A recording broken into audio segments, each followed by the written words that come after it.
Hey everybody, it's Strict9 with Strict9 GP, and welcome back to another episode of my Out of the Park 21 playthrough with the Cubs. We're just at the beginning of spring training in the 2023 season. I've kind of decided, I mentioned a little bit last episode, but I think this will be my last season with this playthrough. I kind of accomplished almost everything that I wanted to do, which was to turn this team around and build them back into a contender. It would be nice if we could get into the World Series and end it that way. Who knows? We might have a shot, but I think I've put them in a pretty good spot. If I were to just stop playing right now, I think this team is set up. I could sim it ahead, just let the AI run it, and I think they would be competitive. But I am going to play through this year, see what we come up with. And I'd like to get through spring training this episode, might get further into starting the season. Just depends. Sometimes I can get bogged down in spring training, but we'll see how it goes. But I'm going to take a look at something I usually take a look at when I start the year off, the off-season center. I like to take a look at the summary by team to see how we stack up. And if you look, we made some good signings, trades this offseason, and picked up a 4.8 wins above replacement gain. So that's tied with Baltimore for fourth place. And really, there's a couple teams here in the National League, but in our division, you got Milwaukee, who's positive, and you've got the Reds. I'm not even seeing St. Louis. Are they? Yeah, they're way down here. Negative 7.6. Pittsburgh, they're in the negative 2.4. So I think we had a better offseason than the rest of our division, which is good. We re-signed Corey Dickerson, something I was deliberating last episode. I think he's going to be a good bench bat. Might start if there's injuries or if some guys aren't playing well. I've kind of done something interesting with him, and I'll show you when I get started on the spring training. But we picked up Felipe Vasquez. He might take over that closer role if Adams struggles. I think in a lot of ways, Vasquez is rated better. He's got much better control. He just doesn't have a dominating stuff like Adams does. So we'll see how those two play in spring. And then the biggest signing was these are all free agent signings. I thought I had a trade or two, but Barrios, however you say his name. I'm still hoping, even though his movement's a little off, I'm still hoping that he's a good enough starter, especially at that money for the next couple seasons to really complement Syndergaard. And I think, take some pressure off Syndergaard a little bit and really gives us a pretty good starting rotation, I think. I did go ahead and get rid of Hayward, ate his contract, and released him.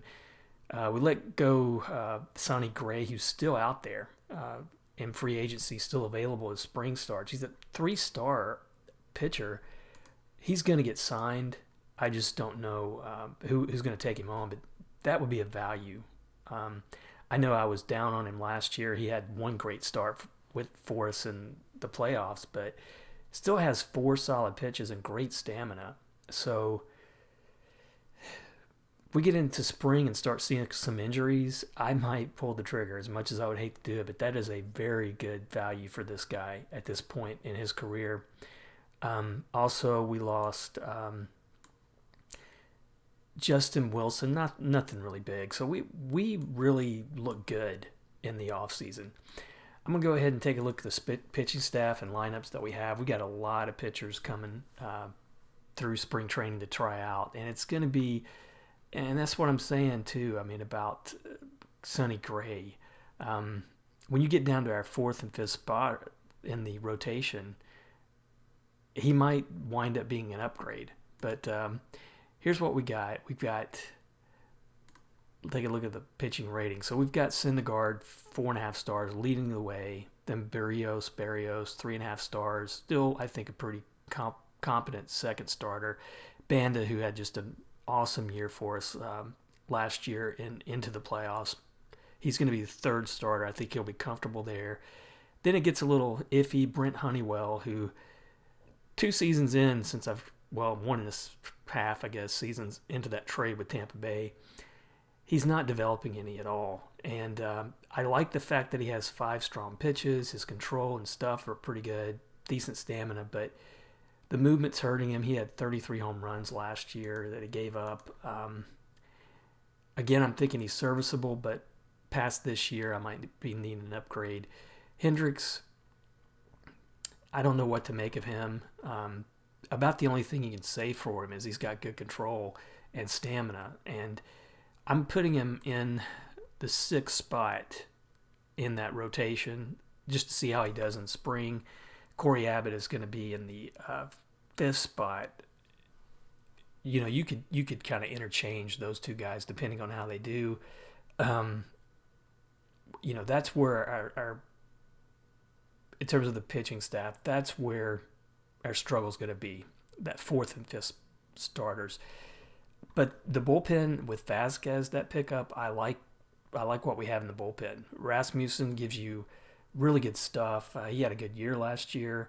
Control and movement could be better, but I think in short stints he's probably pretty effective. And then Ibarra, Nashioka. I mean, we got we've got a good bullpen. So that's the pitching staff taken care of. On the lineup side, I'm just really struggling with what to do with Ian Miller. I mean, not Ian Miller, Ian Happ. This guy is rated higher than any outfielder we have overall. And he can play defensively really well, I think, at left. He's got great power. He's going to get you some walks to go with the home run. So even though he strikes out a lot, he is going to get on base a pretty good bit. I just need his average to come up. You can see 223, 235 the last couple of seasons. He was injured last year and missed, 4 months. So he was out the second half of the season. I've got Hazley going in left, though, because Hazley's a better defender, and I think it's up for power. I just think he's a better offensive player. And he's coming off a really solid year last year, almost scored 100 runs.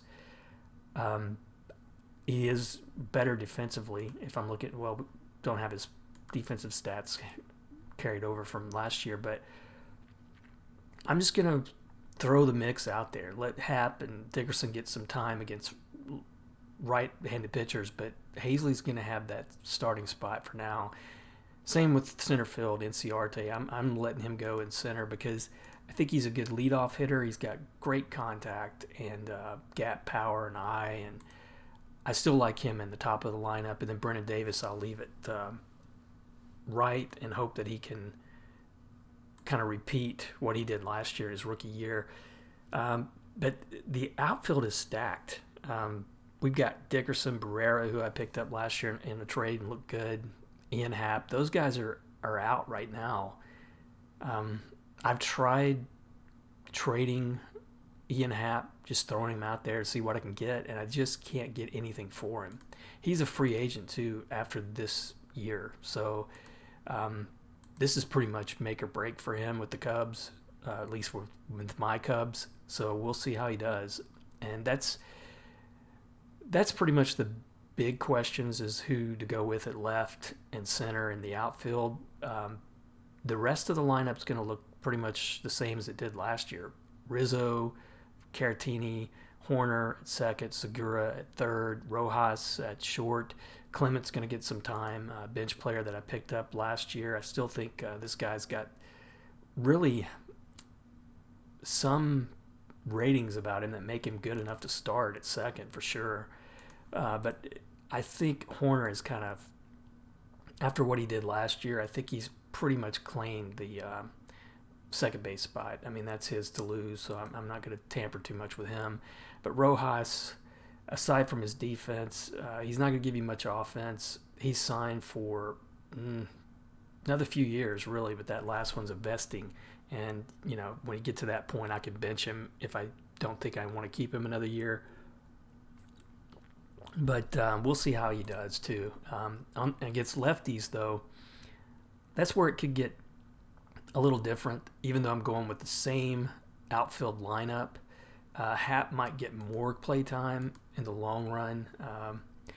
It's hard to see. I mean, he brings that power in to the equation, and that's it's hard to beat, really.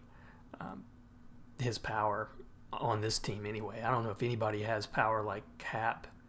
Let me see. Actually, Rizzo maybe against righties.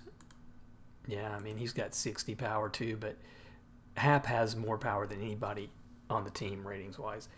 So what I'm going to do is I'm going to take a break and I'm going to go ahead and sim through spring training and I'll come back and let you know how we're doing. All right, so we've wrapped up spring training. Some news to tell you about, but first off, we'll look at the records. 13 and 15 is how we finished, but I'm happy with that because we lost, I think, like the first 5, maybe 6 games of the spring. We're really struggling coming out of the gate. Cincinnati, Milwaukee looked really good. Philadelphia had a good run in the East, Rockies in the West, and the American League, Boston, Detroit, Angels, they all look good. Matt Olson had a great spring for Oakland, 11 home runs, 21 RBIs. Garrett Cole, 31 strikeouts. Looks like he got a lot of playing time. And Iglesias, 10 saves for Boston. How's he rated in this game? Pretty good stuff. His movement's suspect, but he's been Boston's closer. He was the Reds' closer for a while there. He's got a chance to get up to 200 saves, so he's doing a pretty good job as a closer. On the individual side, it's hard to really get much. It's hard to get really any indication from these leaders. They're not showing up too well, but we'll take a look at the individual performance here in a minute. But a couple things I want to highlight first, and that's the injuries. Could have been worse. I know going out of spring training, I usually get 2, 3, or more pretty big injuries that keep a player or two out for the start of the season anyway. And we had a couple that weren't too bad in some respects. Cole Roederer, who is a minor league player who I called up just to take a look at. He's going to be in AAA this year when he's healthy. He wasn't going to make the final roster, but Austin Adams went down. And he's got one of those injuries you'll see time to time. It's like a unknown injury. It's moderate, so he's not going to be able to play. And I'm just going to rest him and see if he's ready, hopefully early in the season. So in some ways, not too bad. But one of the things I started noticing, and if you're looking over here, you'll see what I'm about to talk about. But I mentioned Sonny Gray before I got things going in the simming, and I started seeing a lot of starting pitchers get injured in the rest of the major leagues. I mean, I've got my news feed set up to just tell me just about anything, and so I noticed that, you could look. Eovaldi injured in Baltimore, probably a 2.5-star, 4th or 5th starter for them. Who else? There were so many, really. David Price gone for the year. I thought there was a few other. Soroka, who was injured, but he's healthy now. But I started seeing a whole lot of. It was really right before I pulled the trigger on Sonny Gray. Dobnak for Minnesota out for 7 months. Reyes for the Cardinals out for who knows how long. And I just got a little bit antsy because we do need help in that 4th, 5th spot in the rotation. So I pulled the trigger. He didn't get a chance to start, unfortunately, because he didn't sign till late. But I'm going to keep him as the 4th starter right now. And Corey Abbott's going to be odd man out, probably get some long relief and emergency starting duties.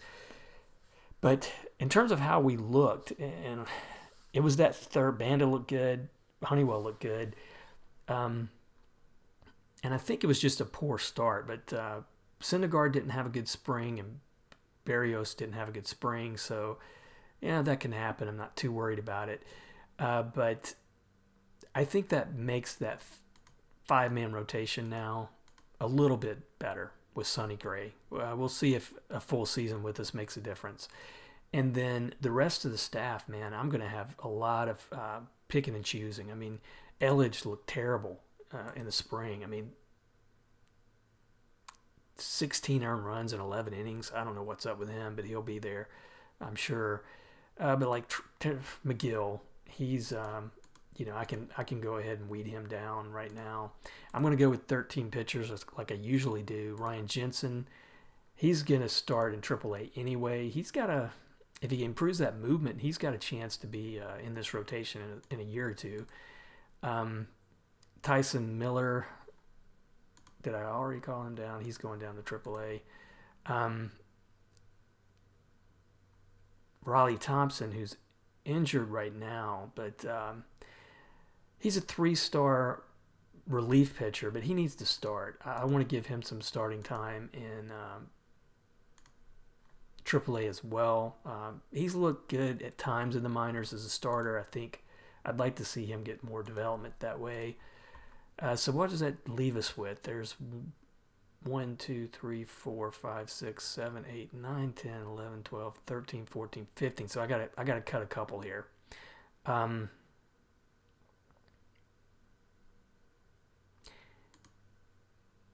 The dilemma I'm having here with Hendricks is if I cut him now, I'm going to eat that $16 million option.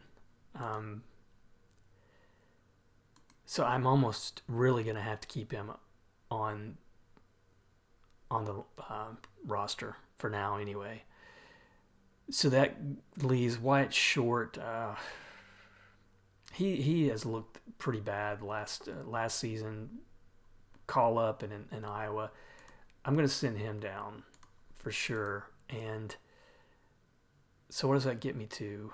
2, 3, 4, 5, 6, 7, 8, 9, 10, 11, 12, 13, 14.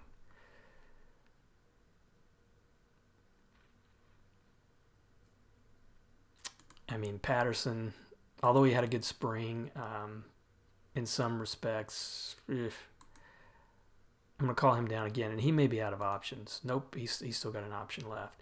So that's going to take me down to 13, and honestly, I probably want to go down one more. So if I didn't have that dang contract to work with, now I could try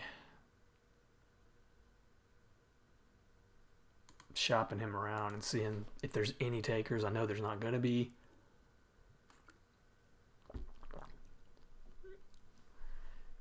Nothing, of course, that's going to help us. Hosmer, first baseman. Some big contracts here that I can't afford to eat, and nobody that's really going to help me out. So, oh boy, I think I'm just going to have to keep him. And I guess, as much as I hate to do it to him, because he has been a pretty valuable player.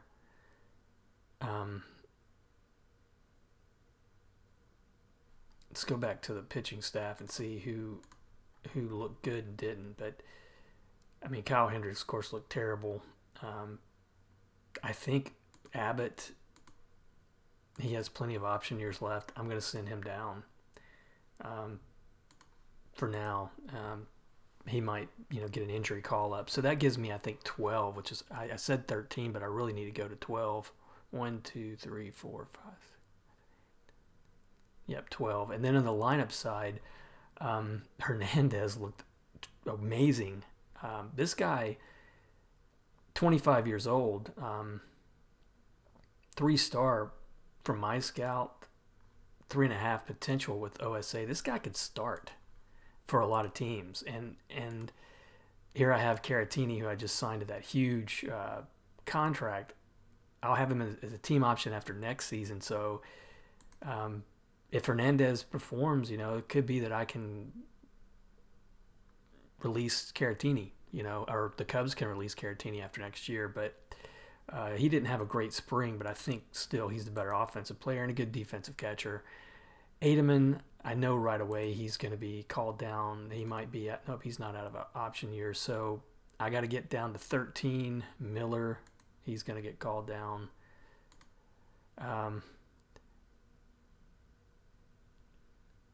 11, 12, 13, 14. So Taylor Walls might be the out guy here. Even though he looked pretty decent, and he's another one. I love his personality ratings. I do have some option years left with this guy.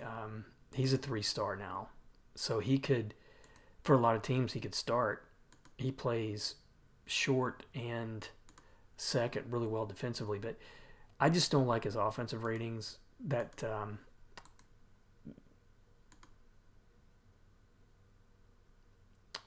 I just don't see him really hitting too well in the majors. He looked great in a limited play last year, but he's going to be kind of a call up when I need him. And so if you look at the rest of the lineup, it was not too great in that outfield. And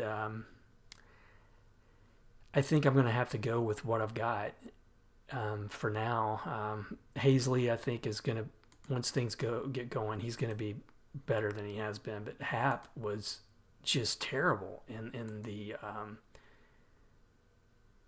spring. I mean, no home runs, 1 RBI, 135 average. So I cannot figure out what I need to do with this guy. Now, if I try to trade him right now, and at this point, I might even trade him straight up for outfield depth.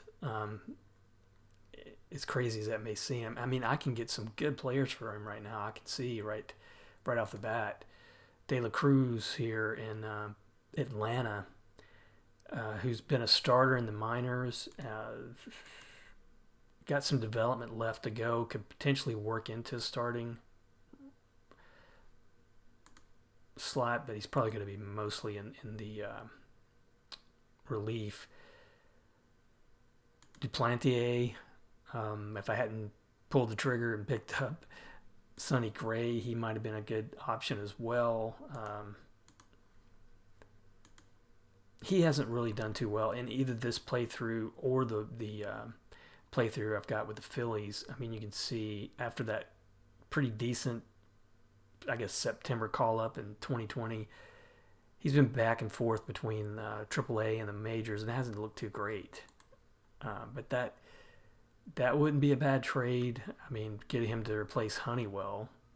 But I'm okay with Honeywell for one more year in that rotation. And I think Honeywell might have some time. He's 27. He's out of option year, so I'd lose him straight up.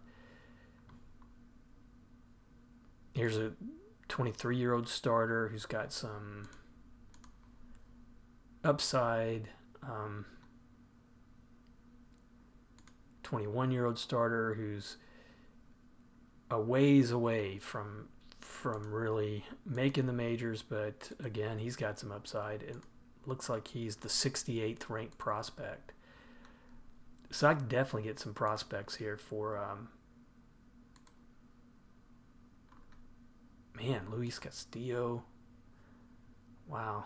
I mean, it's just a case of he hasn't performed. I mean, that's, the ratings are there for the guy. It's just he hasn't performed. So he would be like the odd man out. I mean, he's a 4-star player, and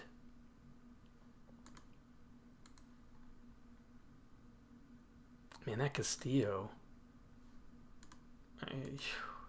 he's a good one. I mean, he's been solid for the most part. He might have some injury problems, though. Not too much. 6 weeks in 2021. His contract's pretty generous for the type of pitcher he is. But, that would really make that starting rotation good. Even a guy like, well, no, he's got some question marks. Logan Allen.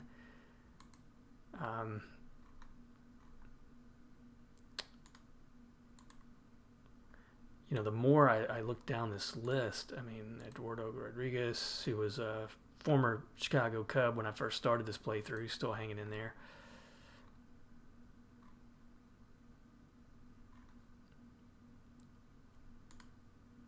Alcantara, Lance McCullers. I mean, I'm being thrown out some really good names here. Although McCullers' contract, I wouldn't take that. Carlos Correa, even. Miguel Sierra. I don't think I need help there though at the Jackson Coark. Wow. I mean, there's some good looking names here. Andrew Wantz or Wantz. Caleb Ferguson, who's borderline starter. He doesn't have the stamina for me to really want to take him on. Tyler Molly.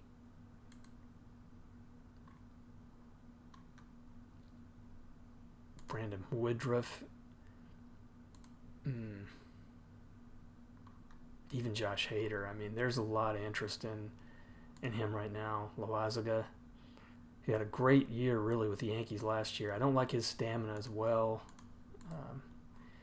Maybe you could manage it if you had to. Gahara. Manaya. Aaron Nola, who I've noticed he's been on the trading block so far this year. Chris Bryant. What's he done for Philly? Pretty good. I mean, he's got a lot of strikeouts, but they're paying him a lot of money, $27.4 million, so they're already willing to get rid of him.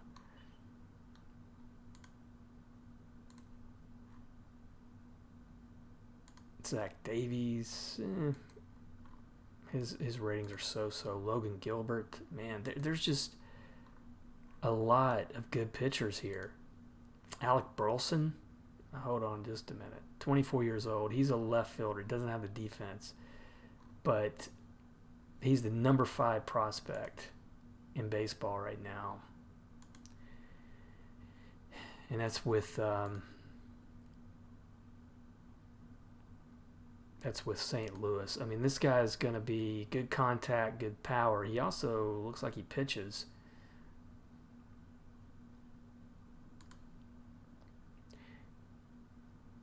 Man, he looks really good. I mean, this is what I'm talking about. I'm not going to re-sign.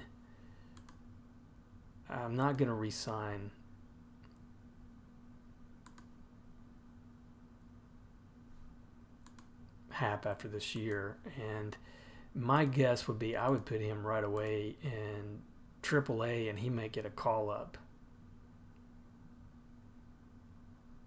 I mean, his defense is not great, but you could eat the defense with that offense. That looks like a no-brainer to me. With the struggles that I've had with Hap, I know he can't be that bad. It's just the ratings aren't in his favor.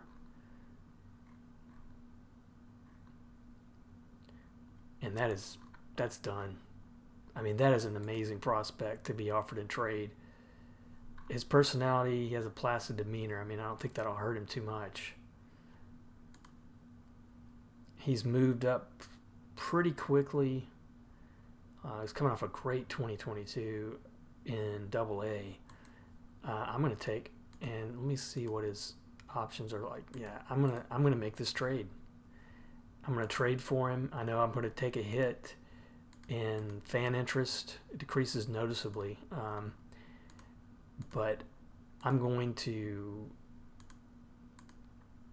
move Burleson up to... I'm going to look at him at AA and see if they think he's good to go. This guy could be an absolute stud, really, in the majors. That's incredible. So that solves that issue right off the bat.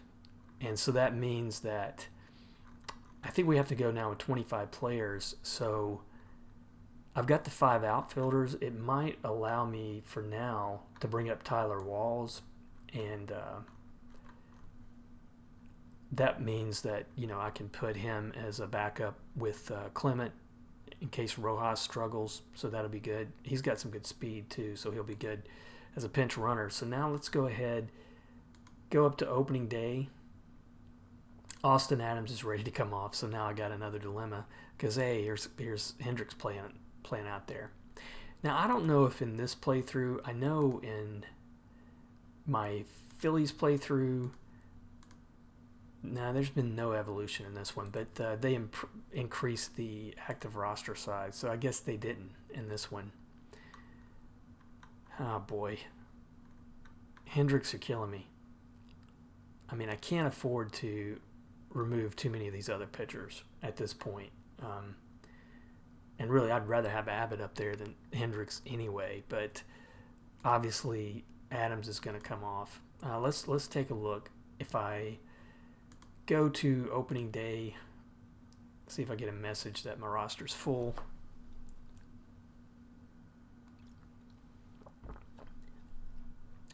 All right, so Alex Reyes still hurt. I've never really liked his personality ratings anyway, but he's one of their better starters. All right, so season expectations. Again, pretty generous considering that we won the division last year. He wants us to play over 500. Prospects list, Alec Burleson is 6th. Gosh, unless I'm hoping that they didn't, you know, maybe they scouted him and something's going on with him, but I hope not. But we'll see. But top minor league systems, that moves us up to 12th. We got Velez, who he hasn't started yet. He's an international complex. I might bring him up later in the season. He was a scouting find. He looks pretty good. And then who else we got? Adams. So yeah, this guy was international signing. My scout thinks he's going to be tremendous.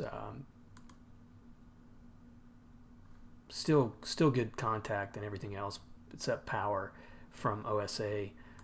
I think I signed him for $3.5 million. No, I signed him for the $5 million. So he was expensive.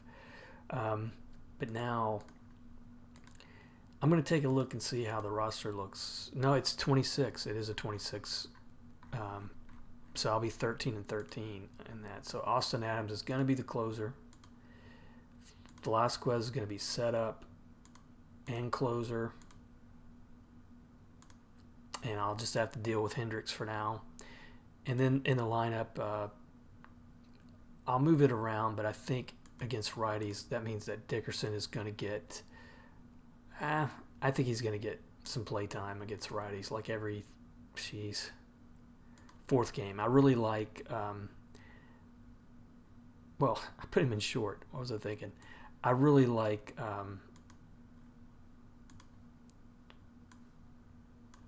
his bat, but I still am sold on Hazley. I think Hazley's going to be a better long-term player there in that role. And then Barrera, he's going to get some time there. And I did play Dickerson at first, and he picked up some. He did pick up some play time there. And if you look at his ratings, infield is not too great, but it's first, so I'm not too bad with that. I'm going to start him at first, like every 7th game against righties. Clement's going to be the starter like every 8th game. Just give him some play time there. And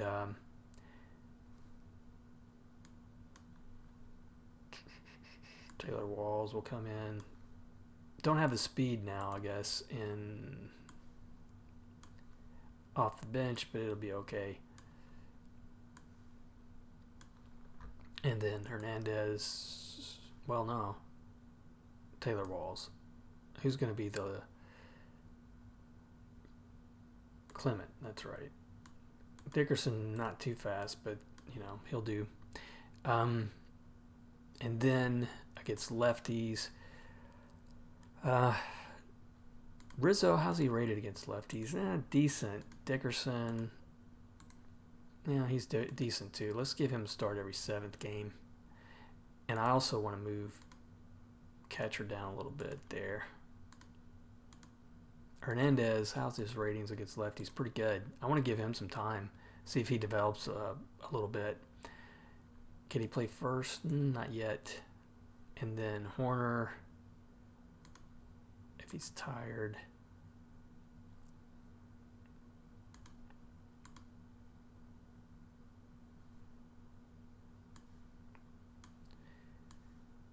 And then Walls is the backup there. And then I think Barrera is going to be a better backup. And I'll put him against lefties every 5th game. And that'll take care of that. A lot of work, but I really like to manage these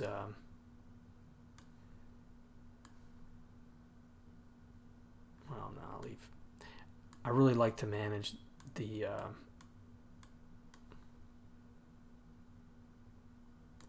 lineups down to the letter. And so if it comes to, yeah, I'll put him in there. Put Dickerson in as the DH against right-handed hitters.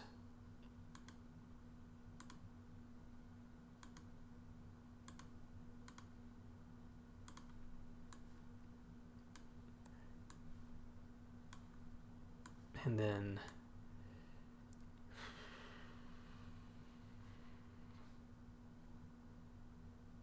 I'll just leave Barrera since I don't really have too much going on there. I'll have him come in about every 8th game.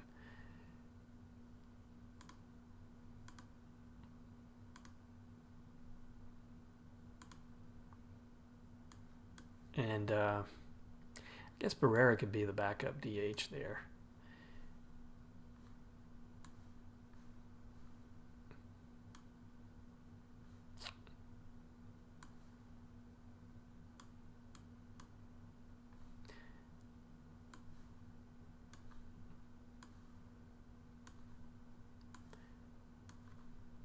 And I like to fill up all those spots. I don't know if you really get to the 4th spot like when it comes to pinch runners, but I like to put them in there. Now the big question here is who's going to be the DH against lefties. Do I really want to try Dickerson there? Yeah, I mean he can still hit, so let's give him the chance. I might even put Hernandez in there at times. I'll put him as the backup. And then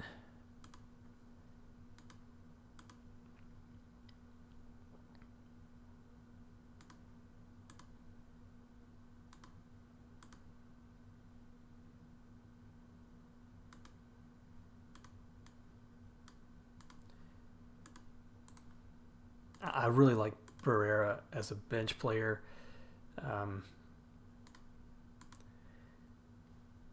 So Taylor Walls.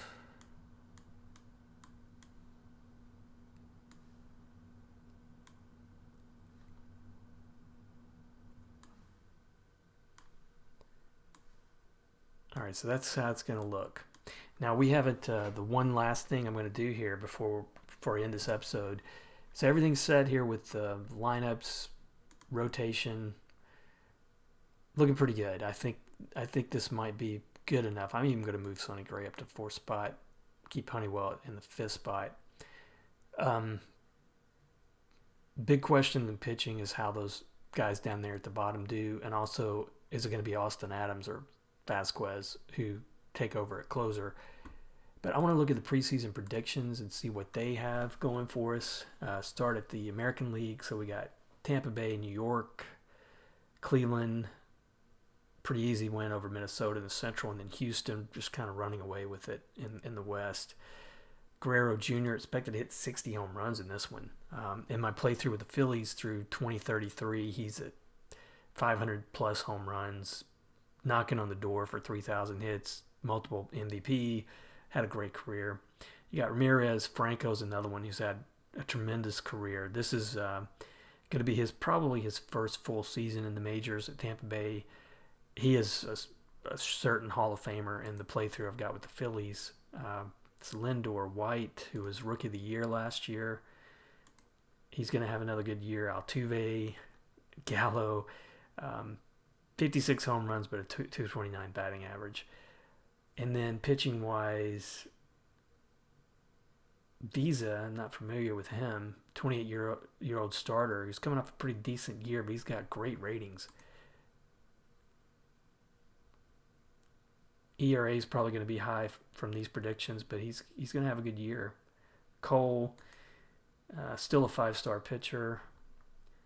Bieber, he's another one who has a good run, I think, in this playthrough going for him. And then in the National League, they've got us predicted to win again in the Central, but with a worse record. So it could be that, injuries in the offseason the rest of the league had might play into that. So we may have a good chance. They got Atlanta winning over Philly in the East, but Philly and the Mets both making the playoffs from these predictions. And then the Dodgers, who won 115 games last year, I think, they're going to run away with the West.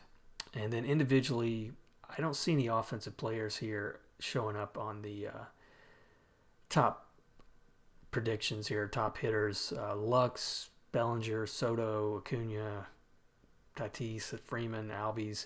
So Atlanta and the Dodgers have some good offensive guys going. Bohm, however you say that.